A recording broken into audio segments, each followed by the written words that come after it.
जीवन में हजार मुश्किलें आए दोस्तों, लेकिन उम्मीद का दामन कभी मत छोड़ना। क्योंकि ये उम्मीदें जो है ना, ये आदमी को मुश्किल वक्त में उसको मानसिक तौर पर सपोर्ट करती हैं। और यही उम्मीदें आपको आगे बढ़ने में, आपको राह दिखाने में मददगार होती हैं। अगस्त का माह मिथुन राशि के लिए किस प्रकार से रहने वाला है, क्योंकि जुलाई में बहुत महत्वपूर्ण परिवर्तन होने वाले हैं।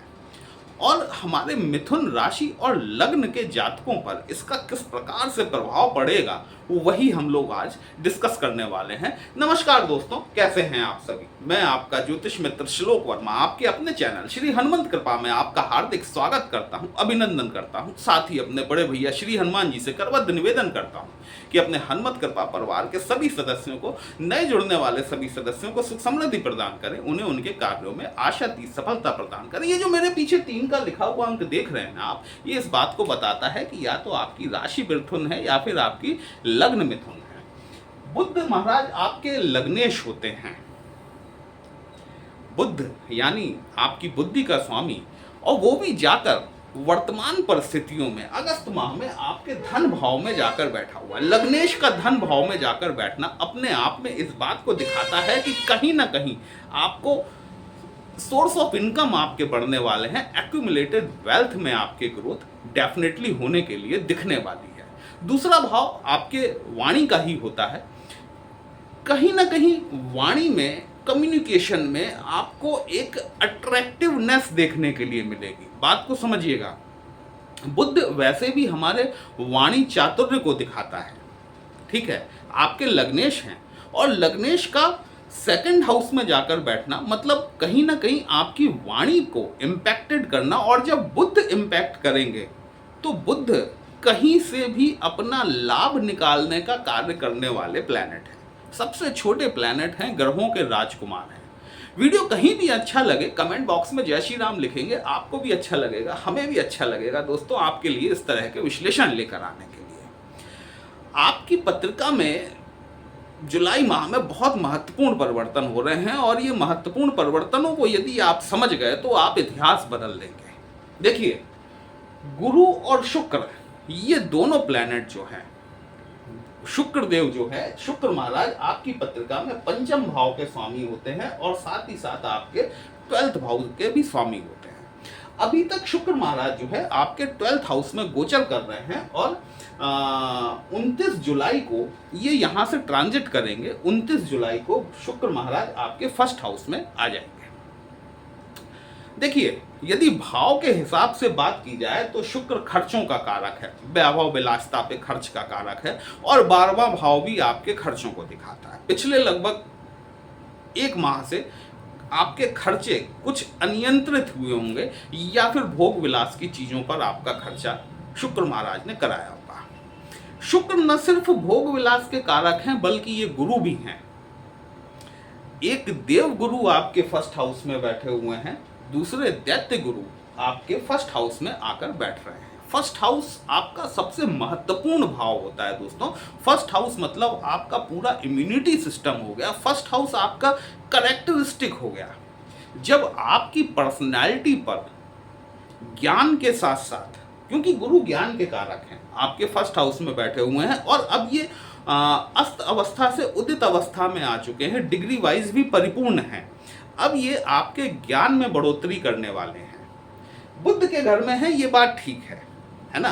बुध के घर में आकर बैठे हुए हैं। राजकुमार के घर में गुरु अपने आप को थोड़ा सा असहज महसूस करते हैं, वहीं राजकुमार स्वयं को असहज महसूस करते हैं, लेकिन हैं तो ज्ञान के कारक, और आकर आपके 1st हाउस में बैठे हुए हैं। बहुत बढ़िया आपकी पर्सनैलिटी, ज्ञान के साथ साथ एक लग्जरियसनेस, क्योंकि शुक्र भी है ना आपके 1st हाउस में, तो दोनों चीजों का कॉम्बिनेशन बनेगा। ज्ञान के साथ ऐश्वर्य, लग्जरीनेस, ये दोनों चीजें आपको इस माह में देखने के लिए मिलने वाली हैं, अगस्त माह में। सूर्य महाराज आपके 3rd हाउस के लॉर्ड होते हैं, और ये सूर्य आज 16 अगस्त को आपके 2nd हाउस में ट्रांजिट कर गए हैं। डिसीजंस, 3rd हाउस आपके पराक्रम का होता है, 3rd हाउस आपके लिए जाने वाले डिसीजंस का होता है। सूर्य का सेकंड हाउस में आकर बैठना चंद्रमा के घर में, वो भी बुध के साथ में, बुधादित्य नामक राजयोग बनाकर कहीं ना कहीं ऐसी सिचुएशन का निर्माण होता हुआ मुझे दिखाई दे रहा है जो आपको आपके निर्णयों के माध्यम से धन कमाने में, धन के एकत्रीकरण में आपकी मदद कर सकता है। मंगल महाराज, ये इनका बड़े दिनों बाद ट्रांजिट होने वाला है। देखिए, मंगल महाराज जो है ये 28 जुलाई को अपना राशि परिवर्तन करेंगे और राशि परिवर्तन करके आपके चतुर्थ भाव में गोचर कर जाएंगे। यहां पर जो है चीजें थोड़ी सी समझने वाली हैं। देखिए, इस समय मंगल के ट्रांजिट के बाद में और शुक्र के ट्रांजिट के बाद में आपका सबसे ज्यादा प्रभावित होने वाला जो भाव है वो आपका सप्तम भाव बनता है। कैसे बनता है कि मंगल की 1, 2, 3, 4 मंगल महाराज की चौथी दृष्टि आपके सप्तम भाव पर पड़ रही है। गुरु और शुक्र की पूर्ण दृष्टि यह भी आपके सप्तम भाव पर पड़ रही है। साथ ही शनि महाराज की दशम दृष्टि यह भी आपके सप्तम भाव पर पड़ रही है। सप्तम भाव आपके जीवन साथी का होता है, सप्तम भाव आपके व्यवसाय से संबंधित होता है, सप्तम भाव आपका लाइफ की स्टेबिलिटी को दिखाता है। ठीक है, सप्तम भाव ही ये दिखाता है कि आप स्टेबल किस तरीके से होंगे लाइफ में। तो ये गुरु और शुक्र की जो दोनों की सप्तम दृष्टि पड़ रही है, ये आपको भरपूर मदद करने वाले हैं आपके जीवन को एक ग्रोथ, एक विकास के पथ पर आगे ले जाने के लिए। लेकिन वहीं दो प्लैनेट जो हैं कुछ अड़चने डाल रहे हैं। एक तो शनि की दशम दृष्टि ये आपके सप्तम भाव पर पड़ रही है। चूंकि मंगल, देखिए, मंगल एग्रेशन का कारक है। मंगल की चौथी दृष्टि, जिस प्रकार से शनि की तीसरी दृष्टि थोड़ी सी प्रॉब्लमेटिक होती है, उसी प्रकार से मंगल की चौथी दृष्टि जो है ये आपके अंदर एक एक्स्ट्रा एग्रेशन देती है। और केतु महाराज के साथ मंगल इतने दिनों से बैठे हुए थे, देखिए कहीं ना कहीं थोड़ा असर तो आया ही होगा केतु महाराज का। ठीक है, तो अपने थोड़ा सा एग्रेशन पे कंट्रोल कीजिए। यहाँ क्या है, ये भाव आपके जीवन साथी का भाव है। या तो आपके स्वभाव में थोड़ी सी तलखी देखने के लिए मिल सकती है, या फिर आपके जीवन साथी के स्वभाव में थोड़ी तलखी देखने के लिए मिल सकती है। ये लगातार नहीं रहेगा। देखिए, कभी बहुत बढ़िया रोमांटिक मूड है, कभी पता चला कि बात नहीं करनी, मूड ऑफ है। ठीक है, यहाँ पर ये इस तरह की दोनों सिचुएशंस आपको देखने के लिए मिलने वाली हैं अगस्त माह में। सूर्य की दृष्टि, सूर्य जो है ये आपके थर्ड हाउस के लॉर्ड होते हैं, लेकिन यही सूर्य आपके पंचम भाव, अगर हम भाव आधारित बात करें तो काल पुरुष की पत्रिका में फिफ्थ हाउस के स्वामी आपके सूर्य बनते हैं। थोड़ा सा एजुकेशन में और यहाँ पर जो है ना, कुछ चीज यदि आपको समझ में नहीं आ रही है, बात को समझिएगा। आप किसी चीज की पढ़ाई कर रहे हैं और कोई चीज आपको समझ में नहीं आ रही है तो उसे पूछने से हिचकिएगा मत।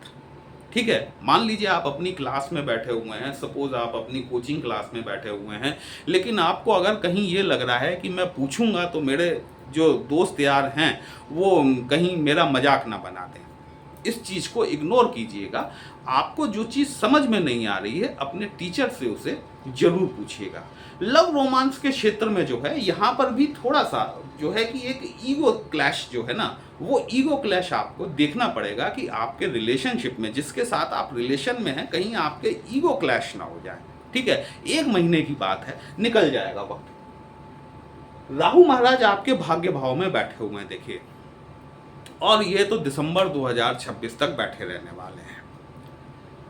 आप इस बात को याद रखिएगा कि राहु क्योंकि शनि की राशि में बैठे हुए हैं और शनि महाराज स्वयं गुरुदेव बृहस्पति की राशि में बैठे हुए हैं, नवम भाव आपके पिता का भाव होता है। जो नवम भाव आपके धर्म का भाव होता है, नवम भाव आपका भाग्य का भाव होता है।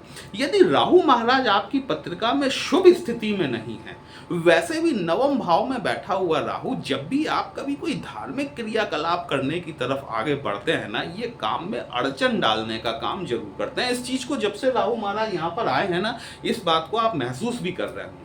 आपके पिता के साथ में थोड़े बहुत क्लैशेस आपको देखने के लिए मिल रहे होंगे। भले आप अपने काम पर जा रहे हैं, अपने वर्क के लिए निकल रहे हैं, अपने पिता के चरण छूकर आप जरूर निकलिए। जब आप इस चीज को कंटिन्यूटी में ले आएंगे ना, तो फिर ये राहु महाराज को भी आदत हो जाएगी।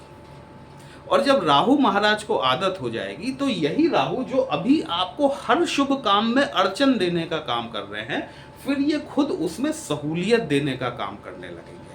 प्लेनेट हमेशा पहले अड़चन डालता है। जो खराब प्लेनेट है, चूंकि ये पाप ग्रह है, तो इसका काम है कि पहले आपको धार्मिक कृत्यों से अलग करना, आपको आपके पिताजी से व्यवहार में, व्यवसाय में अंतर दिलाकर अलग करना, ठीक है। लेकिन जब आप उसको उसके हिसाब से एडजस्ट नहीं होते हो, तब प्लेनेट अपने आप को आपके हिसाब से एडजस्ट करना शुरू करता है, ठीक है।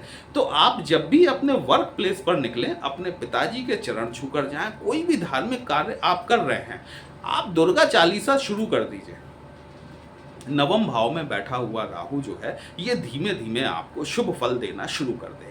बुध आपके लग्नेश होते हैं। देखिए, बुध का मंत्र, यदि आपकी बुध की दशा अंतरदशा चल रही है, तो ओम ब्राम ब्रीम ब्रोम स बुधाय नमः, इस मंत्र का जाप आपको जरूर करना चाहिए। ये अगर आप 2 उपाय कर लेते हैं, एक अपने राहु महाराज के लिए दुर्गा चालीसा और दूसरे बुद्ध महाराज के लिए बुद्ध का मंत्र, तो आप ये मानकर चलें कि यदि राहु के नेगेटिव परिणाम आपको देखने के लिए मिल रहे हैं, तो दुर्गा आराधना से आपको उसमें सहूलियत देखने के लिए मिलेगी। वहीं बुद्ध तो आपके लग्नेश है। ये लग्नेश को मजबूत करना, ये तो आपका परम कर्तव्य है। वीडियो कहीं भी अच्छा लगा हो दोस्तों, अपने इस चैनल को लाइक, शेयर और सब्सक्राइब जरूर कर लीजिएगा। यदि हमसे पत्रिका का विश्लेषण कराना चाहते हैं, व्हाट्सएप नंबर थंबनेल में दिया गया।